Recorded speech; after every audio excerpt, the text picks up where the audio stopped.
Okay guys, haven't made a video in a while. Got a little bit of a mess going on here, so you have to excuse me. Anyways, I haven't made a little video in a while. I've been trying to take care of some other bills and stuff first. This is more or less a hobby than anything else. But I figured I'd give you a little update and show you what's going on here. First of all, just wanted to say, I got another Hostile Shops catalog in the mail. And I'm really liking these catalogs because I built the recumbent here with the nice contoured seats, really comfortable. Unfortunately, I made it out of solid steel, so it's not really the softest thing in the world. And it's the only place I've ever seen these. They sell these Vensit seat covers that actually allow air to pass underneath them. They sell them in lots of different sizes. So if you're looking for a nice breathable seat cover that's nice and cushiony, the Vensit, you can get it at the Hostile Shops. I think it's hostileshop.com is the website address. It's a really nice catalog. It's the only catalog I've ever found that actually has recumbent parts available that you can actually buy. Because I've been actually having a hard time finding parts for recumbent bicycles by themselves. So what I got here, let's see if I can lift this. I may have to move the camera. Move this thing here. Okay. See if I can get a good video of this. This is actually the first thing I've ever built after I got a hold of my welder. I'm going to try and move this down a little bit for you so you can get a better view.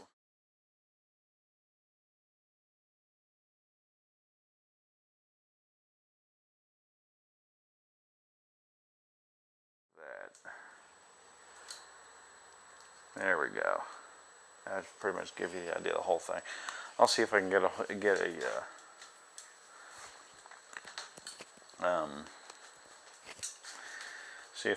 picture uploaded on the video here. If I can stick one on here, show you what this looked like before. What I have here, yes, I'm using a cabinet box as a seat. Okay, what I have here is essentially a bicycle I pulled out of the trash.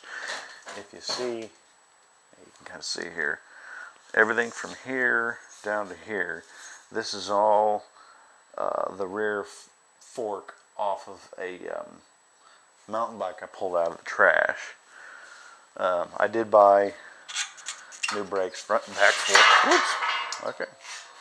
I don't have a kickstand yet. Anyways, actually looks better on film anyways. I found these. It took me a while to find these. I don't remember what the website was I found. These are actually V-belt pulleys for an automotive style engine. So while these work, they're not my favorites because they are about 6 inches in diameter. Now, another thing I like about this Hostile Shops, this Hostile Shops actually has a lot of different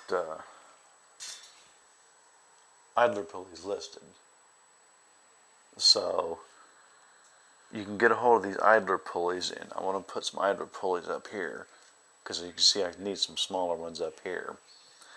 And these smaller pulleys look like these, except those pulleys I'm using right now, pretty much they're chain wheels that go on that would go on a rear derailleur. I just took it apart and mounted them up here, so they work pretty good at the moment. But I'd rather have a regular idler pulley that has a guard on both sides to hold on to the chain.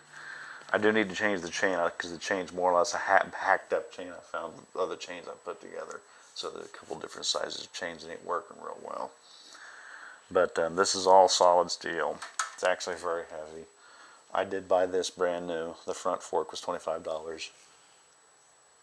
So, and the stem is I think it's a 21 millimeter stem.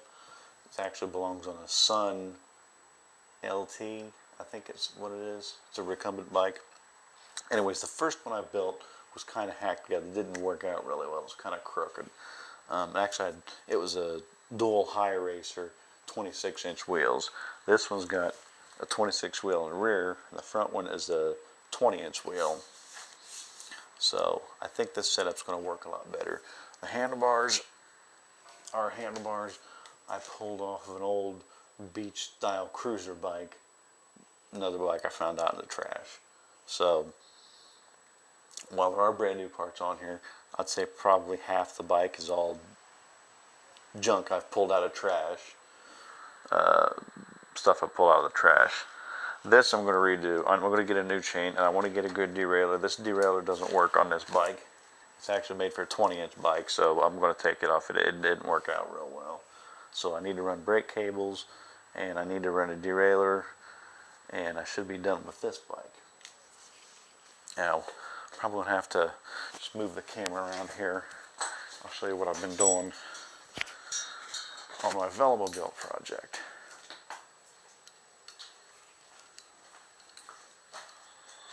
Let's see here. And I'm going to go ahead and pause a minute here, and we'll be back in a minute. Okay, I'm just going to do it this way. Just going to show you what I've done here. I don't know if anybody's seen a very good picture of what my Velomobile project looked like before, but I've severely hacked it up and changed it. So this is what it looks like now to this point. What I've got here, I'm going to have to upload where these came from. These are kingpin style suspension parts, normally used on go-karts, that type of thing. I'll have to, I forget what the website was. At any rate, these are the perfect size. These will fit a 20-inch hollow hub trike rim, like the old granny style trikes with the hollow hubs. That's exactly what size this is, so this should fit right over top here. It will also fit, ironically, since a 20-inch bicycle rim is about equivalent to a 16-inch moped rim. They're actually the same size. They actually use the same hub and axle size. So if I can get a hold of one with, say, built-in drum brakes, and I can take the axle out of it and just use this, I can mount them from the sides, and I'm good to go with that. I'm having trouble with the brakes right now because I'm having trouble finding a hollow hub bicycle rim that has built-in disc brakes, which I would like to use, because I don't want to have to mount an arm up over here for caliper style brakes. I don't want caliper style brakes on the front end of something that'll be 60 miles an hour. Another thing I could do, if I could get moped wheels front and back, I could theoretically get it registered for the street, since I can get 62 mile per hour J speed rated moped wheels and put them on a 16-inch moped tire. I could theoretically get this thing registered for the street. So this, show you what I've done here. If you can see this very well, this is made out of just typical medium density fiberboard, and this is my wonderful staple job here. This material comes from Joann Fabrics. This is actually material that you would use for chalkboards. This is actually like a fabric chalkboard material, which is actually kind of nice because it's almost like fake leather. With the, I put a 1-inch piece of foam on it, makes it really comfortable. And I'm going to be putting, I have the pulleys, I'm going to get a couple of smaller pulleys and put the smaller pulleys down here. Now these smaller pulleys will take the chain from up here. This thing, beautiful, I love this thing. This is a gorgeous chain ring I found on the internet. They sell these, I'll try to upload where I found all this stuff. This is actually, you can buy these in red, gold, blue, a couple different colors. And the front suspension, I had a front suspension on it using a couple of regular suspension forks off of a BMX bike. Didn't work out really well because it didn't really suspend anything anyways. There wasn't really any collapsibility to it. It was more or less like a solid suspension anyways, unless you're going off big curbs or something. So I'm not even going to bother with that. What I was thinking was in the future, the next design could use like a 2x4 aluminum rail from front to back, and we could do something like a single-sided A-arm suspension on the front with these type of links, and could do a simplified trike design. Now what I want to do, I want to get a mid-drive here. Since I'm going to be using a 20-inch rear wheel, I want to get a mid-drive here to really gear it up. I want to be able to gear up, really gear this up so I can pedal at some higher speeds, because I want to do a really slimline design here. Now this contraption does not work at all. This part's fine. This part from here backwards is working great. The suspension connecting part here and this is absolute garbage, and I need to redesign this. So after I redesign it, I'll get back with you and I'll upload some pictures and video, and I'm going to try to simplify this mess here, because this just looks like a big old giant messy erector set. But I've sat on this thing here with wheels on it, and it is extremely comfortable. But if anybody knows where you can get a hold of some hollow hub 20-inch bicycle wheels that use disc brakes, I would really like to get a hold of some of those. I just don't know where I'm going to get a hold of those right now. And like I was saying, let's just get a close-up of this so you can see this is all solid steel. Although, even though that seat is made out of solid steel, believe it or not, it is still the most comfortable bicycle I own. So that's saying something. When it's recumbent with a solid steel seat, it's still more comfortable than everything else. And I'll just show you my other bike that I kind of took apart. I don't know where my seats are at right now. I got some regular cruiser bikes here. This is like bike town here. I got bikes hanging on the walls, on the floors, and they're all over the place. I had a bike with a giant, cushy, comfortable seat. I don't know what I did with it. So I took it apart. I actually had it on this bike you can see over here on the wall. This blue bike. It's an old cruiser bike I found in the trash I was going to put back together, and finally kind of gave up with it, because when I realized the handlebars would work perfectly on my recumbent, well, I just had to take it apart. This is the part I was having a problem finding. This part I found online for about 30 bucks. The only other place I found these things for sale, they wanted like $90 for them. So, I wasn't going to pay $90 for it. So, hopefully I can get this thing done here in the near future so I can take it riding and take some videos. Then when I'm done with this thing, I can start working on my Velomobile again. I want to at least get it rolling here. Once I get it rolling,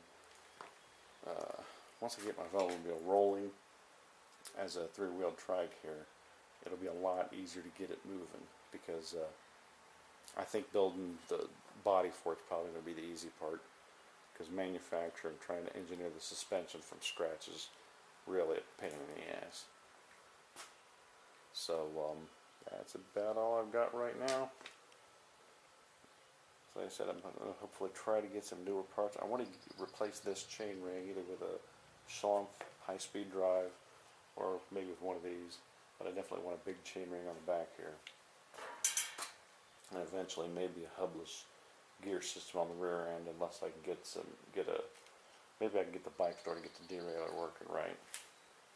But then again, maybe just getting a decent chain to make a derailleur work right too. So, like I said, the chain is more or less hacked together from parts I found laying around in the trash, just like the rest of the bike. But for a bike that is more or less trash, or was, it's actually coming out pretty good. So, like I said, I'm no hurry to get the vented seat cover, because at the moment, even with a solid steel seat, it actually does feel really good on my back. And from work, I kind of have little back problems here and there. It gets kind of sore, so this is actually very, very comfortable, even as solid steel. So I can imagine how good this is going to feel once I get it solid, get some cushion on it. But like I said, it was a dual 26-inch high ratio before. It was a little too laid back for me. I like this style because the 20-inch front and the 26-inch rear wheel, it leans it forward a little bit. It may not be as fast as the more laid back dual 26 design, but I'm a little more upright, and this is a perfect position for riding a bicycle, I think. So it may not be the fastest design, but it is definitely the most comfortable. So that's about it. I will try to upload a new one here later on in the future.